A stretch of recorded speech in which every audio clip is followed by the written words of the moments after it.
Snow has a way of transforming the world. It blankets the land in pristine silence, softening the edges of reality, turning even the most familiar landscapes into something otherworldly. Underneath its cold embrace lies a promise, a serene beauty that whispers of peace and stillness. But snow is also a veil, hiding not just the ground but the secrets buried beneath it. Imagine the streets of a small town, the streetlights casting halos of light in the swirling flurries, each gust of wind carving strange shapes into the drifts.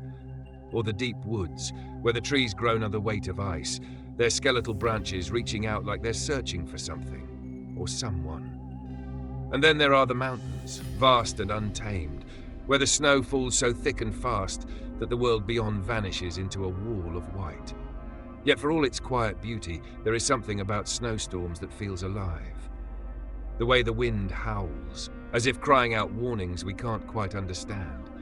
The way shadows play tricks on your eyes, making you think for just a moment that you're not alone. In the heart of a snowstorm, isolation isn't just a feeling, it's a force. And sometimes it's not just the cold that creeps in. Snow can be more than a natural wonder. It can be a stage, a place where the ordinary twists into the extraordinary, where the safe becomes sinister. In the blinding white chaos, the line between what's real and what's imagined blurs. And when that line is crossed, what remains is often terrifying. Tonight we're diving into stories that will make you rethink that soft, peaceful snowfall. Because while snow can cover much, it cannot bury fear.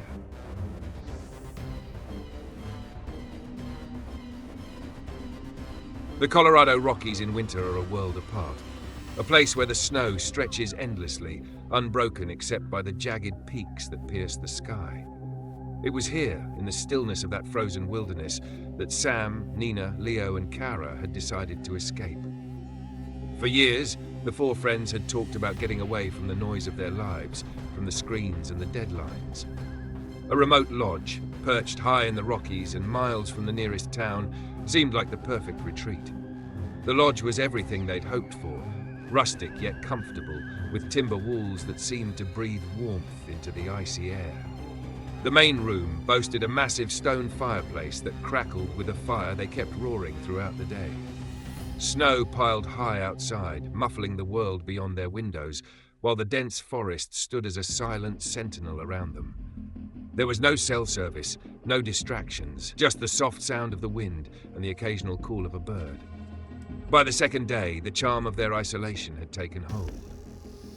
Over breakfast, with the light streaming through frost-rimmed panes, Leo suggested they explore the area. Nina, always the planner, had packed snowshoes, and within the hour they were bundled in layers, ready to venture into the woods. The snow underfoot crunched with each step, their breaths hanging in the frigid air as they carved a path through the towering pines. It was Kara who first spotted it, a dark outline in the distance, just barely visible through the trees. "Do you see that?" she asked, her voice breaking the quiet. Sam squinted and nodded, curiosity driving them forward. As they approached, the outline solidified into the shape of a cabin. Unlike their cozy lodge, this one looked forgotten, as though it had been swallowed by time. The roof sagged under the weight of accumulated snow, and its windows, dark and clouded, gave no hint of life within. The forest seemed to press closer here, the air colder, heavier. "Who builds a cabin all the way out here?" Leo murmured, his voice tinged with unease. Sam stepped up to the door and knocked, the sound echoing dully in the stillness. No answer.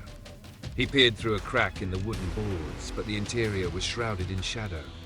"It's been abandoned for years," he said, stepping back.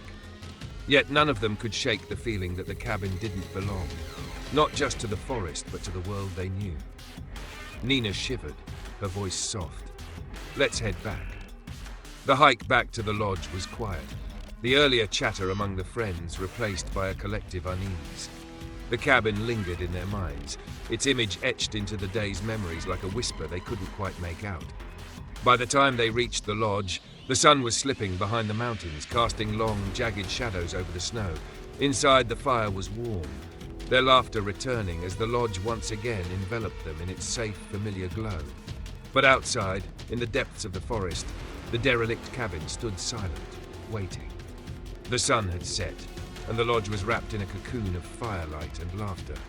Sam and Leo were engaged in a competitive game of cards, while Nina and Kara lounged on the oversized couch, sipping mugs of steaming hot cocoa. Outside, the wind had picked up, sending soft whispers through the trees, but within the lodge's sturdy walls the world felt distant and harmless. Then came the knock. It was faint at first, a soft rap that barely rose above the crackle of the fire. Sam froze, a card halfway to the table. "Did you hear that?"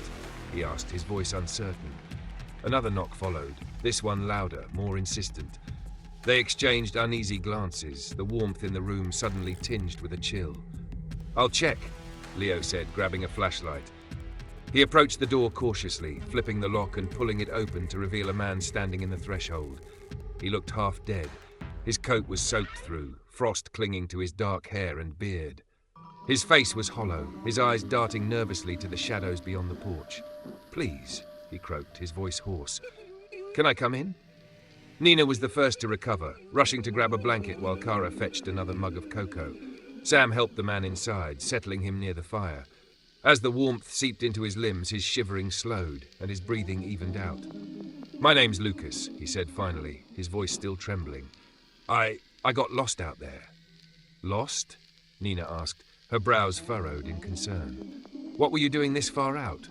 Lucas hesitated, his gaze fixed on the flames as though afraid to look at them directly. "I rented a cabin, about a mile from here. Came up to clear my head, you know? I thought a hike would help. But then I wasn't alone." The room went still. "Not alone?" Sam prompted. Lucas nodded, his hand tightening around the mug. "At first I thought it was just my imagination. Footsteps behind me, the feeling that I was being watched. But then I saw him. A man, dressed in black, standing in the trees. He didn't move, he didn't say anything, he just watched."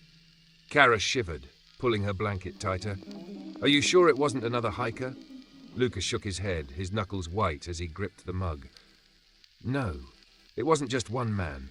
When I tried to shake him, I saw more, 2, maybe 3 figures stepping out from the trees. They didn't follow me exactly, but no matter which way I turned, they were always there, watching." A heavy silence fell over the room, the fires crackling suddenly loud in the stillness. "How did you end up here?" Leo asked, his voice quieter now. "I ran," Lucas admitted, his gaze flicking to the windows. "The snow got heavier and I couldn't find my way back to my cabin. Then I saw your lights and—" He trailed off, his eyes haunted. "I thought they were behind me the whole way." Nina exchanged a glance with Sam. The lodge, which had felt so safe moments ago, now seemed vulnerable, the darkness outside pressing closer. "You're safe now," Sam said, though his voice betrayed the same unease they all felt. "You can stay here tonight. We'll help you find your cabin in the morning." Lucas nodded, his shoulders sagging with relief. But as the night stretched on, the shadows outside the windows seemed darker, and the wind carried whispers that no one dared mention. Morning arrived with an eerie stillness. The wind had settled, leaving a pristine, untouched blanket of snow around the lodge. The fire in the hearth had burned low, its embers glowing faintly as Sam stirred from his sleep. The events of the previous night lingered in his mind, casting a shadow over the daylight. He was the first to step outside, craving the crisp air and the sense of calm the Rockies often brought. But what he saw immediately shattered any hope of normalcy. Tracks. They formed a strange, deliberate pattern in the snow, circling the lodge in an unbroken loop. The prints were deep and irregular, as though made by something dragging itself along. They weren't just footprints. There were grooves, long and snaking, as if something had slithered through the drifts. "Guys, you need to see this," Sam called, his voice tight. One by one, the others joined him on the porch. Lucas was the last to step outside, his face pale and drawn as he looked at the tracks. His hand instinctively clenched the edge of the doorframe. "They're here," he muttered, his voice barely audible. "What do you mean?" Kara asked, her breath visible in the cold. "The figures," Lucas replied, his eyes darting to the tree line. "I told you, they were following me, watching me." Nina placed a hand on Lucas's arm, her voice firm but kind. "We'll figure this out, but first, let's get you back to your cabin." The group bundled up quickly, each of them glancing back at the tracks as they set out. Lucas led the way, though his pace was hesitant. The trail through the forest seemed narrower than it had before, the trees leaning in as if listening. Every now and then, the snow would shift with a muffled thump, the sound of unseen drifts collapsing deeper into themselves. It was over an hour before they saw it, Lucas's cabin, a modest A-frame nestled in a clearing. From a distance, it appeared intact, but as they approached, unease settled over the group. The cabin was too similar to the derelict one they'd found the day before. Its roof was bowed slightly under the weight of the snow, and its windows were dark, offering no reflection or warmth. Yet this one bore signs of life. A stack of firewood by the door, footprints leading up to the porch, a lantern hanging just inside the window. "This is it," Lucas said, his voice hollow. Nina stepped forward, brushing the snow from her gloves. "We'll help you get settled." Lucas opened the door, revealing a single-room interior. A bedroll was spread near the fireplace, along with a few belongings, a backpack, a pair of boots, and a book left open on a makeshift table.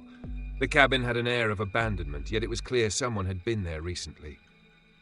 "Thank you," Lucas said, his voice breaking slightly as he turned to them, "for everything." "We'll be fine," Sam said, though his words felt as much for himself as for Lucas.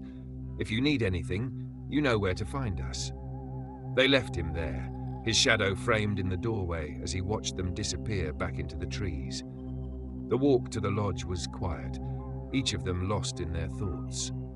By the time they returned, the sun was dipping low, casting the snow in hues of orange and pink.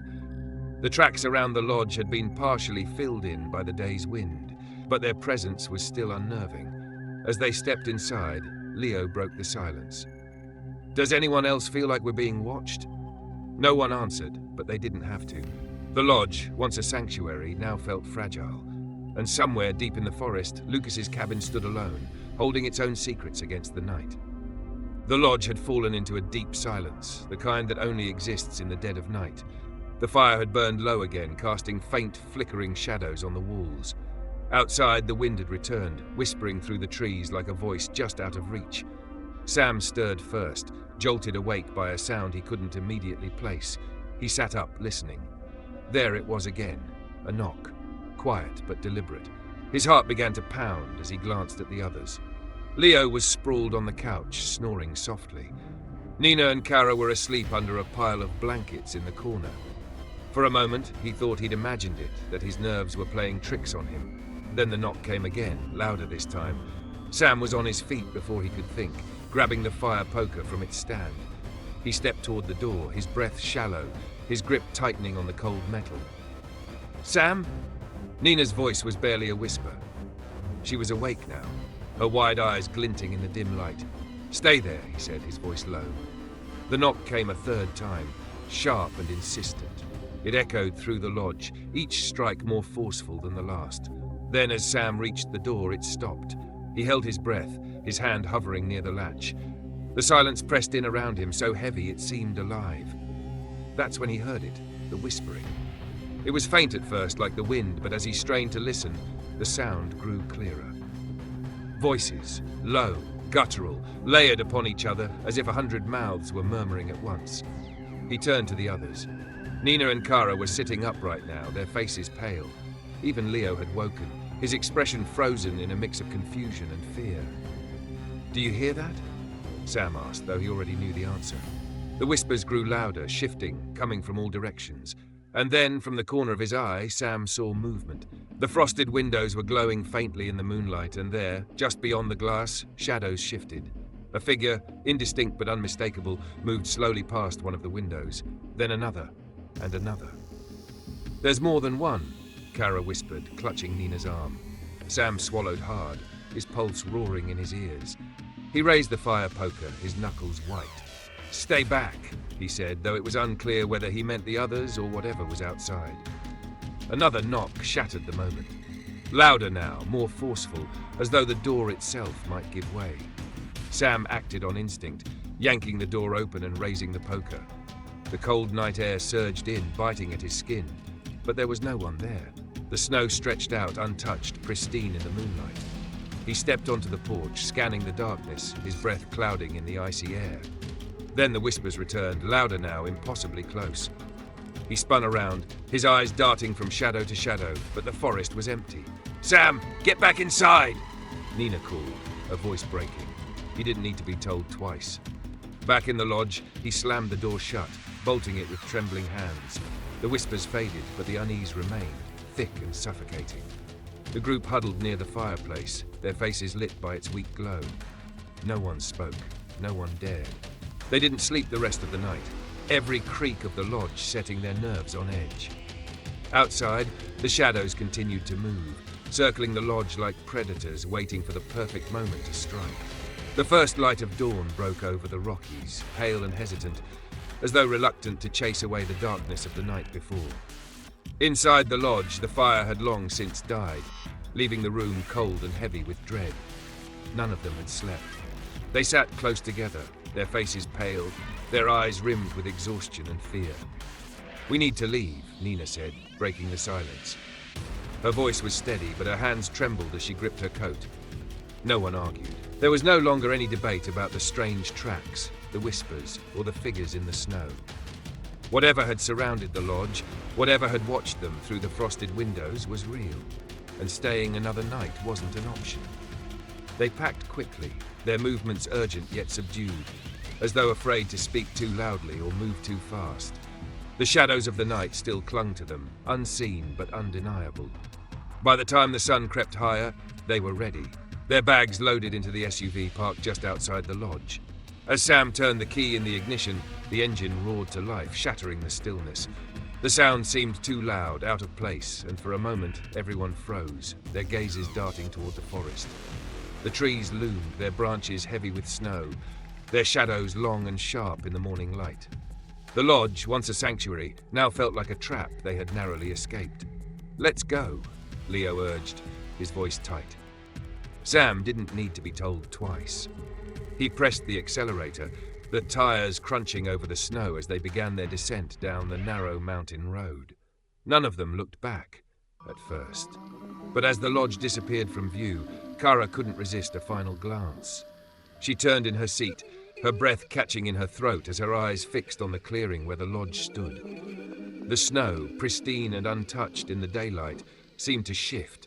Shadows moved among the trees, slow and deliberate, their forms indistinct but undeniable. They melted into the forest as the SUV rounded the bend, vanishing as though they had never been there at all. "What did you see?" Nina asked, her voice hushed. Kara hesitated, her gaze lingering on the forest that had swallowed the lodge. "Nothing," she lied, turning back toward the road ahead. The rest of the drive was silent, the weight of the night following them like a shadow.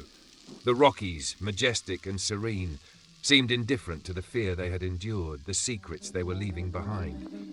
It wasn't until they reached the safety of the highway, the forest far behind them, that they began to speak again. But even then, no one mentioned the tracks, the whispers, or the figures in the snow. Some things, they decided, were better left buried in the cold, unyielding silence of the mountains.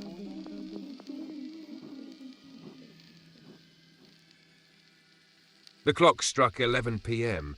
as Olivia's bakery still glowed warmly against the backdrop of a frigid Minnesota night. Snow swirled in fierce gusts beyond the frosted windows, the streets outside abandoned to the storm. Olivia wiped her hands on her flour-dusted apron, exhaustion settling into her bones. The holidays were good for business, but the demands seemed endless, especially as a single mother, juggling her roles with determination and a touch of weary pride. She glanced at the cooling trays of pastries and loaves ready for tomorrow's New Year's Day rush. The aroma of freshly baked bread lingered in the air, a comforting contrast to the biting cold outside.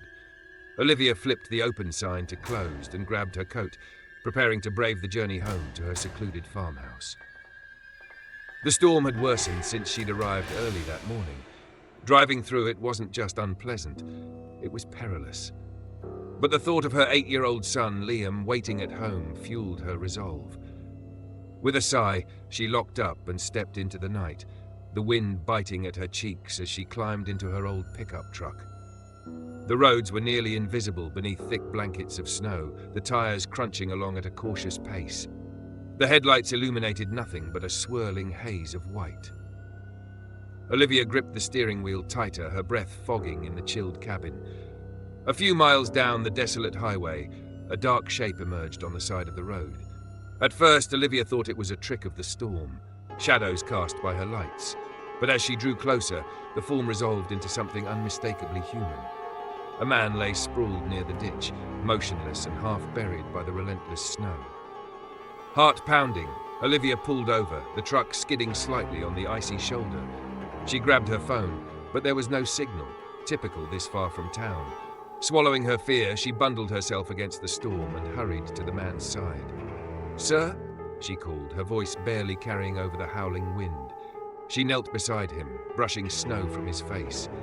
His lips were blue, his skin deathly pale, but a faint rise and fall of his chest told her he was still alive. "Hang on," she murmured, adrenaline drowning out her hesitation. She managed to haul the man to his feet, his body frighteningly light. Back at the truck, she wrestled him into the passenger seat, cranking the heat to its highest setting. Olivia didn't know who he was or how he'd ended up here, but one thing was clear. Without her intervention, he wouldn't survive the night. The storm roared louder as she drove toward the nearest hospital, her truck cutting a fragile path through the blinding blizzard. Somewhere deep inside, she wondered if this chance encounter would ripple outward in ways she couldn't yet imagine. Olivia pushed the doors of the emergency room open with her shoulder, her arms trembling under the weight of the man she was half carrying. The harsh fluorescent lights spilled onto the snow-dusted floor, drawing the attention of a nurse at the front desk. "He's hypothermic," Olivia called, her voice urgent yet steady. "I found him on the side of the highway." A flurry of motion followed as the nurse waved over an orderly and a doctor. Within seconds, they transferred the unconscious man onto a gurney, his frostbitten hands slipping limply from Olivia's grasp. She stood there, her breath ragged from exertion and cold, watching as they wheeled him through a set of swinging doors. "Do you know his name?" the nurse asked, pulling Olivia from her daze.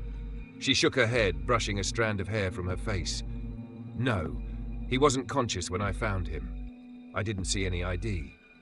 The nurse nodded, jotting notes on a clipboard before offering a reassuring smile.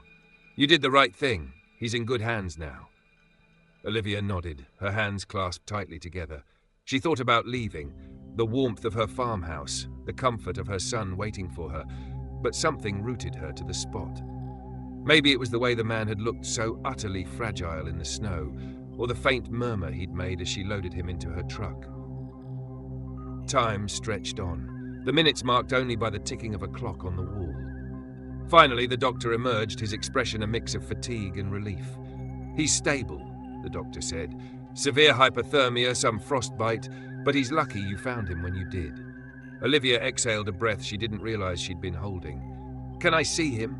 The doctor hesitated, then nodded. "He's awake now, but weak. Don't stay too long." Olivia followed him down a quiet hallway to a small room where the man lay under a pile of blankets. His face, pale and gaunt, turned toward her as she entered. His eyes, deep, weathered and haunted, met hers, and he managed a faint smile.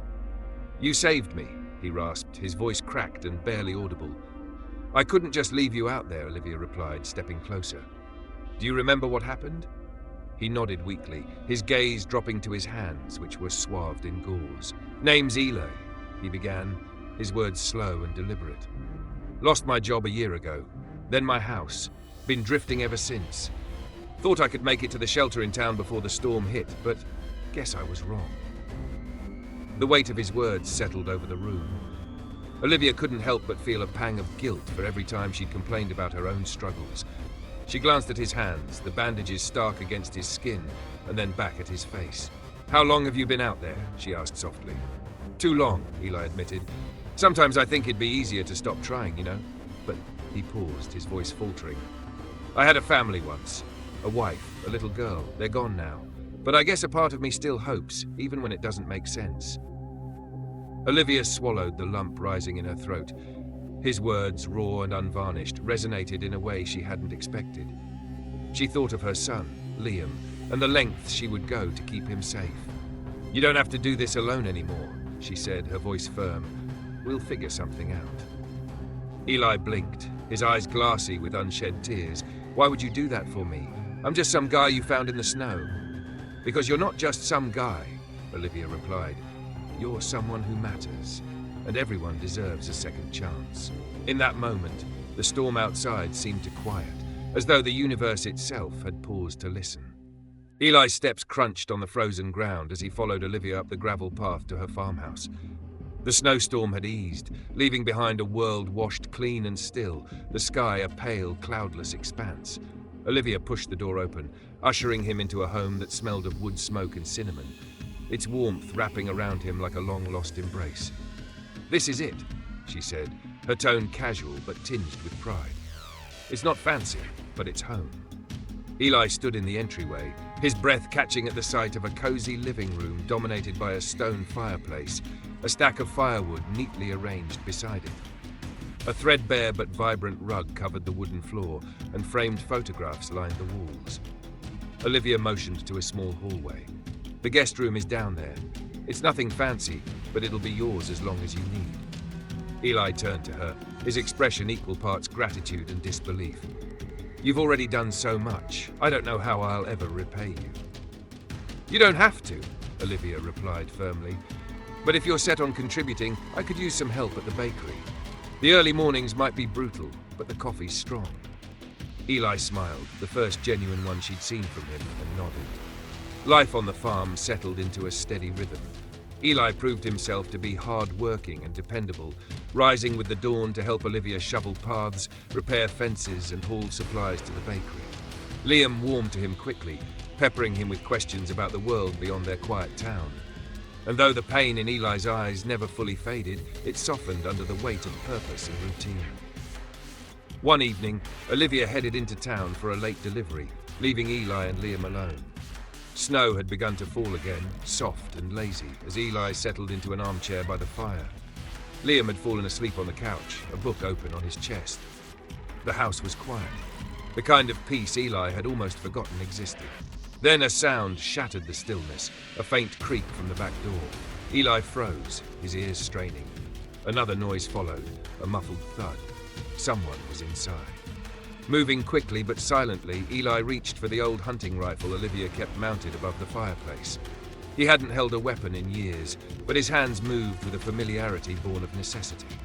He checked the chamber, his heart pounding as he slipped into the shadows of the hallway. He peered around the corner and saw two figures, dressed in dark clothing, rifling through drawers in the kitchen. One muttered something to the other, their voices low and urgent. Eli's mind raced. The police were too far away to help in time, and he couldn't risk them discovering Liam. Taking a steadying breath, he stepped into the doorway, the rifle aimed squarely at the intruders. "Stop right there," he commanded, his voice cold and unyielding. Both men froze, their eyes snapping to Eli. One of them cursed under his breath, while the other raised his hand slowly. "We don't want trouble," the taller one said, his tone cautious. "Just let us go, and we'll be out of here." "Drop what you're holding, and get out," Eli growled, his grip unwavering. "Now." The shorter man hesitated, glancing at his companion, but the rifle's steady aim left no room for negotiation. One by one, they emptied their pockets, letting the stolen items clatter onto the counter. Without another word, they backed toward the door, their hands raised. Once they disappeared into the snowy night, Eli locked the door behind them, his heart hammering in his chest. He set the rifle down carefully, his legs threatening to give way beneath him. After ensuring Liam was still sound asleep, blissfully unaware of the danger, Eli sat by the fire, his gaze fixed on the flames. When Olivia returned later that night, she found him still there, the rifle resting beside him. She listened in stunned silence as he recounted what had happened, her expression shifting from alarm to gratitude. "You kept my son safe," she said softly, her voice thick with emotion. "I don't know how to thank you for that." Eli looked at her, his eyes steady and resolute. "You've already given me more than I deserve. I just did what anyone would do." But Olivia knew better. In that moment, she realized just how deeply integrity and courage ran through this man, whose life had been shaped by hardship, yet remained unbroken. The first rays of dawn crept over the snow-covered fields as Olivia poured steaming mugs of coffee in her kitchen. Eli sat across from her, his face calm but his eyes betraying the exhaustion of the night before. The rifle, now unloaded, rested on the table between them, a silent testament to what had transpired.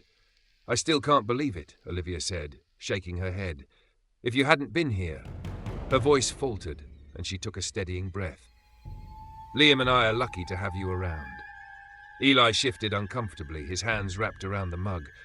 "I just did what needed to be done," he said quietly.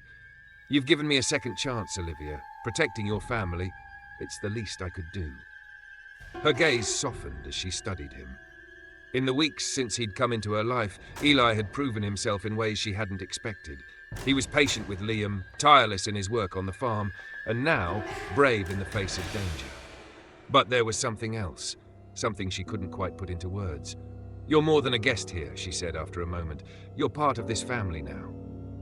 Eli looked up sharply, surprise flickering across his face. "Family?" he echoed. "Yes," Olivia said firmly. "And I've been thinking the bakery could use someone like you, someone dependable who knows what hard work means." "You'd want me working there?" Eli asked, his voice laced with uncertainty. "Absolutely," Olivia said with a smile. "You've already made a difference here at the farm. I can't imagine what we'd do without you." Eli's throat tightened as he tried to process her words. For so long he'd been drifting, surviving one day at a time without a sense of purpose or belonging. Now, for the first time in years, he felt like he'd found both. "If you're sure," he said finally, his voice thick with emotion. "I'm sure," Olivia replied. "But, fair warning, the bakery's busier than the farm, and the customers, they're a handful." Eli chuckled, the sound warm and genuine. "I think I can handle it." By the following week, Eli had seamlessly stepped into his new role. He arrived at the bakery before dawn each day, his sleeves rolled up and ready to work alongside Olivia. His quiet efficiency quickly earned the admiration of regulars, and his steady presence behind the counter became a comforting fixture. Children delighted in his stories, and older patrons found themselves lingering longer just to chat with him. Olivia watched with pride as the bakery flourished under his care, her small business becoming a lively hub of the community. But what stood out most was the bond between Eli and Liam. The boy adored him, and their laughter often echoed through the bakery during slower hours. Eli, in turn, found himself growing protective of the child, as if he were guarding a piece of the family he'd lost. One evening, as the three of them sat together in the farmhouse, Olivia glanced at Eli with a smile. "You're indispensable, you know that?" Eli shook his head, but there was a faint grin on his face. "Just doing my part," he said. "No," Olivia said firmly. "You've done more than that. You've given us a sense of safety, of hope.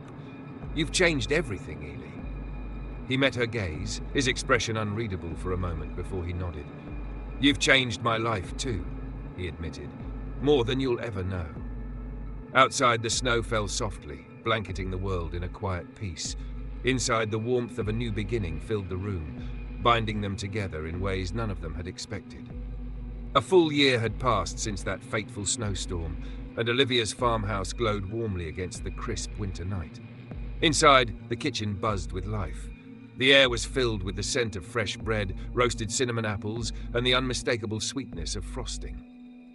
Olivia stood at the counter, icing a tray of cupcakes, her movements quick and practiced. At the stove, Eli stirred a pot of hot cocoa, a content smile playing on his lips. He wore a red plaid apron, its strings wrapped awkwardly around his lean frame. The sight was comically domestic, and yet it suited him in a way that neither he nor Olivia would have thought possible a year ago. "Don't let it boil over," Olivia teased, glancing over her shoulder. Eli grinned. "I've got it under control. I'm not completely hopeless, you know." From the living room, Liam's laughter rang out as he arranged a row of toy soldiers around the base of a brightly lit Christmas tree. Snow had begun to fall again, dusting the world outside in a soft, glittering blanket, but the storm this time carried no sense of foreboding, only quiet beauty. As the evening wore on, they gathered at the table, a feast of holiday treats laid out before them. The farmhouse, once so still and quiet, now pulsed with the warmth of shared stories and easy laughter. "You know," Olivia said, raising her mug of cocoa, "I've been thinking about that night a year ago. If I hadn't stayed late at the bakery, if I hadn't taken the highway home." Eli leaned back in his chair, his eyes thoughtful. "I wouldn't be here," he finished for her. and who knows where I'd be now. Liam, his mouth full of a sugar cookie, looked up with wide eyes. We wouldn't have Eli if it wasn't for the storm. Olivia reached over to tussle her son's hair. That's right, kiddo. Sometimes life brings us unexpected gifts in the most surprising ways. Eli's gaze softened as he looked between them. I didn't just find shelter that night, he said quietly. I found a second chance, a family. Olivia smiled, her eyes shimmering with emotion. And we found someone who's made our lives better in more ways than we can count. As midnight approached, they bundled up and stepped outside, their boots crunching over the fresh snow. The air was crisp and still, the stars twinkling above them like scattered diamonds. Liam darted ahead, making snow angels while Olivia and Eli stood side by side, their breath visible in the cold. Thank you, Eli said after a moment, his voice low but filled with sincerity. For what? Olivia asked, her brow furrowed. For saving me, he replied. Not just that night, but every day since.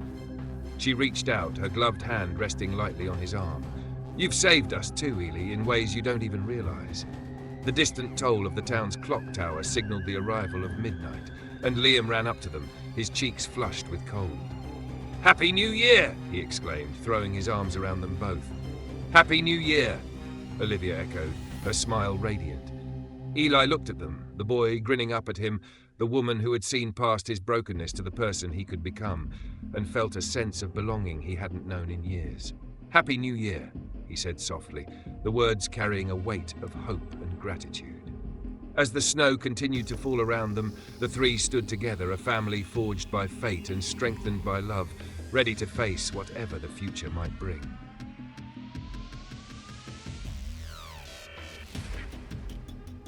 The chalet stood alone on the mountainside, its sloped roof heavy with snow, the wooden walls dark against the endless white expanse of the Swiss Alps.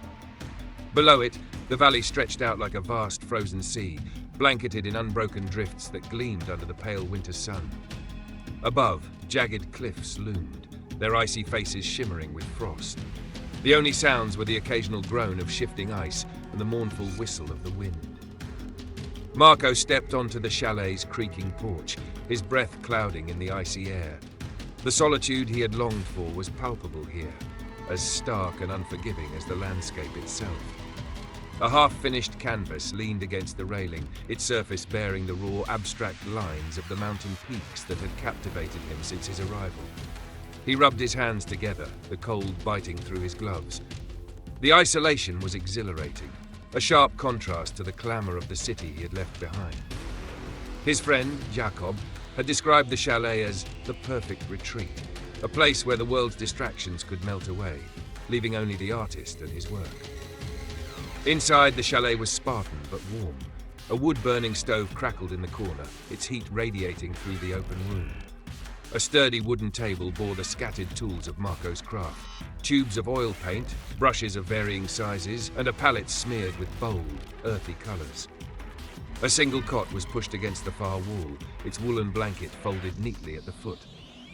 Marco had been here for a week, his days marked by long hours of painting and the occasional venture into the snow to gather inspiration. The stark beauty of the Alps was both a muse and a challenge, their icy grandeur refusing to be tamed by the strokes of his brush. Yet as the days passed, the isolation began to weigh on him. The nearest village was miles away, reachable only by a winding trail that disappeared in heavy snow. His supplies were sufficient, and the chalet was well stocked with firewood, but the silence of the mountains seemed to grow louder with each passing hour. One afternoon, Marco ventured farther from the chalet than usual, his snowshoes crunching through the drifts. He paused to take in the view, the light catching on the snow and creating a kaleidoscope of colours that defied the starkness of the terrain. He pulled out his sketch pad, his fingers stiff with cold as he tried to capture the scene. It was then that he noticed the cliffs. Sheer and imposing, they framed the horizon like the teeth of a great beast. Something about their jagged edges unsettled him, as though they were watching, waiting. Shaking off the thought, he turned back toward the chalet, the sinking sun casting long shadows across the snow. By the time he reached the warmth of the stove, he had pushed the unease from his mind. Yet that night, as he lay in the narrow cot, he dreamt of the cliffs. In his dreams, they were alive, shifting and closing in, their frozen faces whispering secrets he couldn't understand. The following days brought heavy snow, the storm wrapping the chalet in a cocoon of white. Marco welcomed the confinement, using the time to focus on his painting. But as the wind howled outside and the light grew dim, a creeping sense of dread began to settle over him. He couldn't shake the feeling that he was not alone. The storm descended with a ferocity that Marco hadn't anticipated. Snow whipped against the chalet's windows, the wind howling like a living thing. The world beyond had vanished into a swirling void of white, erasing the jagged cliffs and distant valley. Inside, the fire crackled weakly, its warmth struggling to fend off the cold that seeped through the walls. Marco sat at the wooden table, his hands wrapped around a mug of tea, staring at the canvas he had worked on earlier in the day. The mountains he had painted seemed to loom larger in the dim light, their stark lines imbued with a strange, menacing energy. He shook his head, trying to dismiss the unease that had crept over him since the storm began. Then he heard it, a faint cry that rose and fell with the wind, just on the edge of hearing. He froze, his mug halfway to his lips. The sound came again, clearer this time. A voice. Help! The word sent a chill down his spine, distinct and desperate. Marco stood, his heart pounding as he moved toward the window. He pressed his face against the frosted glass, squinting into the storm. There was nothing, just a wall of white. He told himself it was the wind, a trick of the storm. But the cry came again, more insistent. Help me! Every instinct screamed at him to stay inside. The storm was merciless, and venturing out could mean death. Yet the thought of someone lost out there, freezing and alone, gnawed at him. Grabbing the lantern from the shelf near the door, he lit it with shaking hands. Bundling himself in his thickest coat and scarf, Marco hesitated at the threshold, his breath fogging in the icy air. The cry came again, fainter now, as though the storm was swallowing it whole. He gritted his teeth and stepped into the blizzard, the door slamming shut behind him. The wind tore at him immediately, icy needles biting into his exposed skin. The lantern's flickering light barely penetrated the darkness, illuminating only a few feet ahead. Marco trudged forward, the snow dragging at his legs, his ears straining for the voice. "Hello," he called, his voice swallowed by the gale. "Where are you?" The answer came, faint and wavering. "Here, please." The sound seemed to come from the direction of the cliffs. Marco's stomach twisted, but he pressed on, the weight of the lantern pulling at his arm. The cry grew louder, more urgent, pulling him closer to the unseen danger of the precipice. As he neared the cliffs, the wind seemed to change, swirling around him with an almost sentient force. The snow was knee-deep now, each step a battle. His mind screamed at him to turn back, but the voice, so human, so raw, propelled him forward. "Help me!" Marco stopped abruptly, his lantern casting a dim glow on the jagged edge of a crevasse. The cliffs loomed above him, their icy faces glistening in the faint light. He scanned the area, his breath coming in harsh gasps. "Where are you?" he shouted, his voice cracking.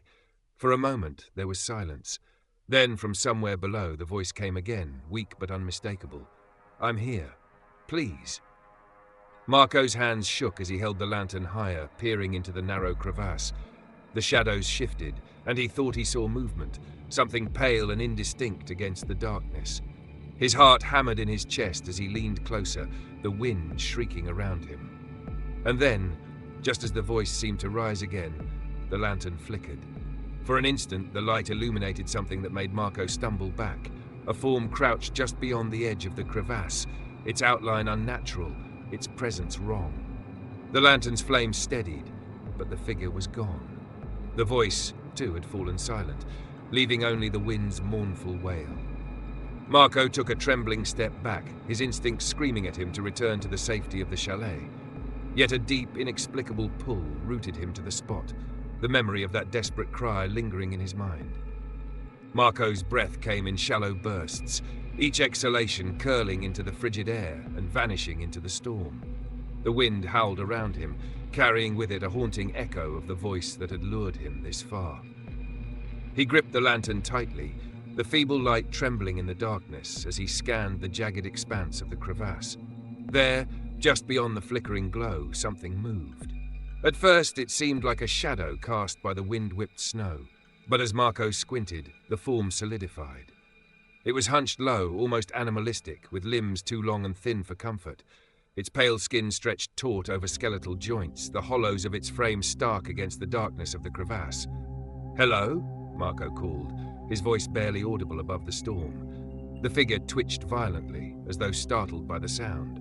Slowly, it began to move, its head tilting upward in a series of disjointed jerks. The lantern's light caught its face, and Marco's stomach turned. The features were human, almost, but distorted, as if seen through warped glass. Its eyes were sunken, the pupils pinpricks of black against a milky white void. The mouth hung slightly open, revealing teeth that were unnaturally sharp, yellowed with age and decay. Marco stumbled back a step, his heart pounding. The figure froze, its gaze locking onto him with an intensity that felt physical, as though it were reaching for him with its eyes. "I heard you," Marco managed to say, his voice shaking. "Are you hurt? Do you need help?" The thing tilted its head sharply, the motion so abrupt it seemed to snap. Then it moved, lurching toward him with a gait that was neither human nor animal. Its limbs bent at odd angles, its joints cracking as it crawled closer. Marco's instinct screamed at him to run, but his legs felt rooted in the snow. The figure stopped just short of the lantern's reach, crouched low as if studying him. The storm seemed to fade for a moment, the silence pressing in like a held breath. Then it spoke. "Help me," it rasped, the voice hollow and unnatural, as though echoing from a great distance. Marco's blood turned to ice. It was the same voice he had heard from the chalet, desperate, pleading. But now it sounded wrong, each word stretched and twisted. "You need to leave," Marco said, his voice firmer now as adrenaline surged through him. "This storm isn't safe." The figure cocked its head again as if considering his words. Then it rose, its movements jagged and deliberate, revealing a height that towered over Marco. The emaciated limbs trembled, but the creature's gaze never wavered, pinning him in place. "Help me," it repeated, the words dripping with malice now, the desperation replaced by something far more sinister. Marco took a step back, the snow crunching beneath his boots. The figure mirrored him, its elongated limbs dragging through the drifts as it advanced. "I can't," Marco said, his voice breaking. The creature's mouth stretched into a grotesque grin, wide and unnatural, its teeth glinting in the lantern's light. "Can't," it echoed, the word rolling off its tongue like a taunt. Panic surged through Marco. He turned and bolted, the lantern swinging wildly in his grip as he stumbled back toward the chalet. The storm swallowed him immediately, the wind shrieking in his ears and the snow blinding his vision. Behind him, the sound of jerky, uneven footsteps grew louder, closer. It was following him. The storm raged around Marco as he ran, the snow clawing at his legs and the wind tearing at his coat. The lantern swung wildly in his hand, its light casting erratic, fleeting shadows across the blinding white landscape.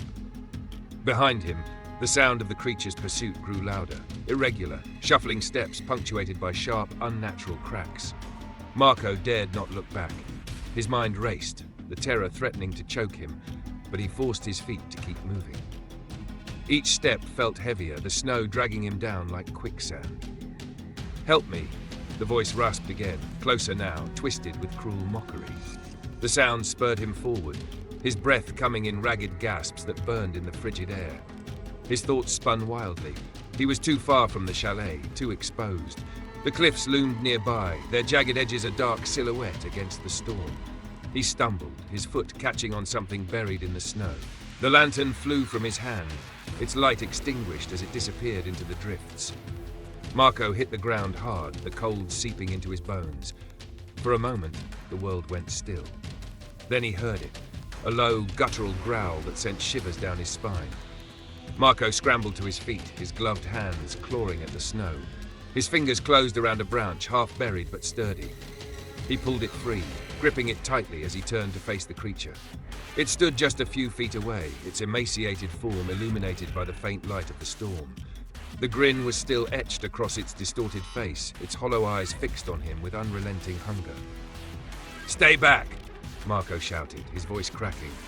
The creature tilted its head, the grin widening impossibly. Then it lunged. Marco swung the branch with all his strength. It connected with a sickening thud, sending the creature reeling back, but it barely faltered. Its limbs twisted unnaturally as it regained its footing, the growl deepening into a snarl. Desperation overtook Marco.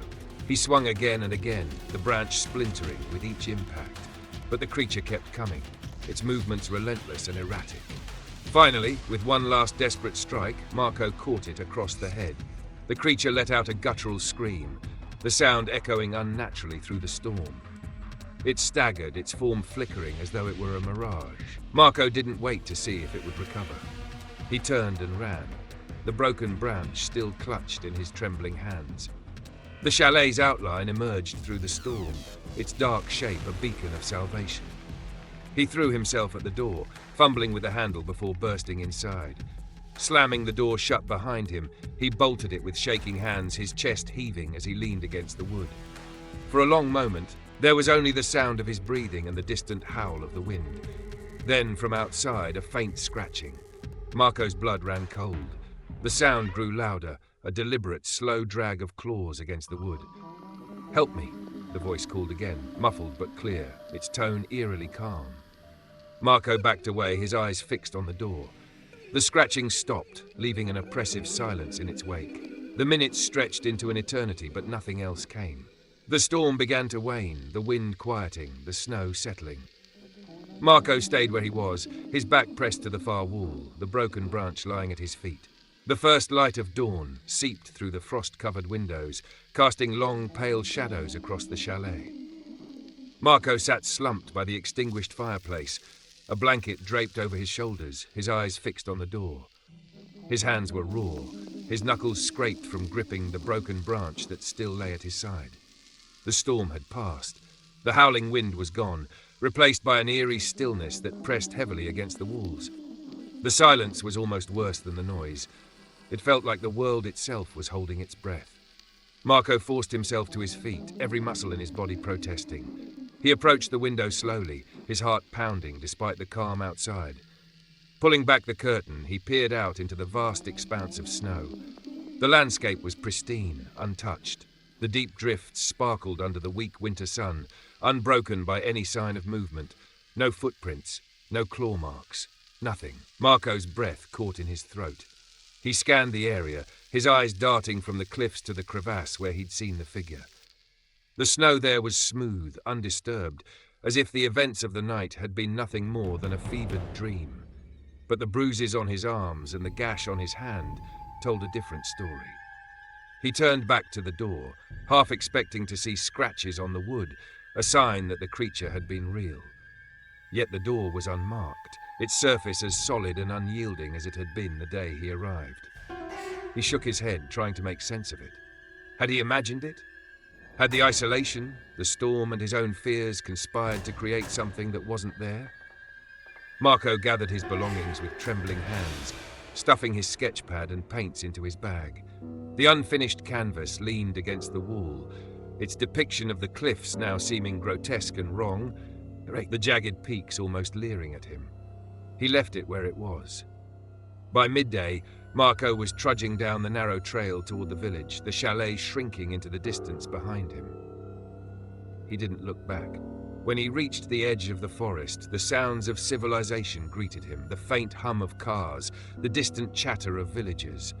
It was a stark contrast to the oppressive silence of the mountains, and he welcomed it like a lifeline.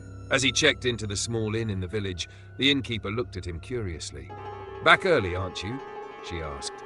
"Most people stay up there weeks at a time." Marco managed a weak smile. "I got what I came for," he said, his voice hollow. That night, as he lay in the safety of his room, he dreamt of the crevasse. In his dream, the figure crouched there again, its distorted face grinning up at him. When he awoke, drenched in sweat, he made a decision. He would never return to the Alps. Whatever had happened on that mountainside, real or imagined, was a part of him now, and he would carry it for the rest of his life. Some things, he realized, are better left unexplored. Some cries for help are not meant to be answered.